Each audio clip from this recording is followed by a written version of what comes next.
चाकण नगर परिषदेच्या अर्थसंकल्पास मंजुरी। चाकण नगर परिषदेच्या सन 2026-27च्या अर्थसंकल्पास तसेच 2025-26च्या सुधारित अर्थसंकल्पास मंजुरी देण्यासाठी नगराध्यक्ष मनीषा सुरेशभाऊ गोरे यांच्या अध्यक्षतेखाली विशेष सभेचे आयोजन करण्यात आले।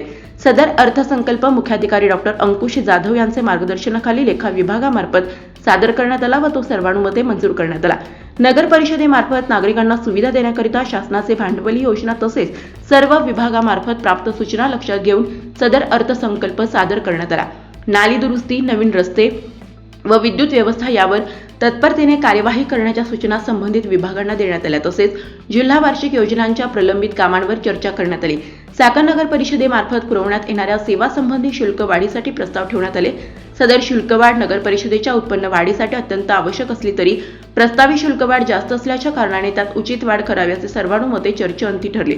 सर्व सूचनांना अध्यक्षांनी सकारात्मक प्रतिसाद देत सन 2026-27च्या शिल्की अर्थसंकल्पास तसेच 2025-26च्या सुधारित अर्थसंकल्पास सर्वानुमते मान्यता देण्यात आली।